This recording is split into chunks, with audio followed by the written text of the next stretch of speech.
Iniwan ka ba ng taong mahal mo at hinding-hindi na siya nagpaparamdam sa'yo?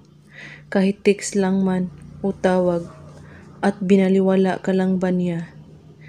Gusto mo bang babalik siya sa'yo at pakamamahalin ka niya ng lubusan?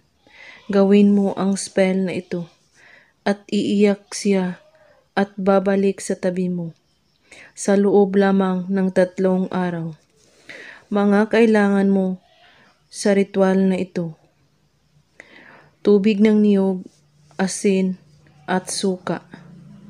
Kumuha ka ng tubig ng niyog, ilagay mo ito sa baso, at lagyan ng 1 kutsarang asin at 1 kutsarang suka. At usalin mo ang kanyang pangalan ng 3 beses.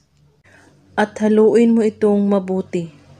At pagkatapos, hawakan ang baso sa 2 mong kamay. At iisipin mo siyang mabuti.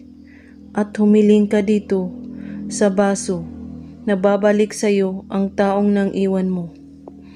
At pagkatapos mong gumawa sa ritual, ay itapon mo ito sa inyong lababo o sa CR. At pakakaisipan ka niya araw at gabi, at sa loob lamang ng 3 araw ay babalik siya sa iyo sa tabi mo. Gawin ang ritual na ito kahit anong oras at araw. At kung may katanungan po kayo ay magko-comment lang po sa ibaba. Maraming salamat sa lahat ng mga subscribers sa channel na ito at taga-subaybay.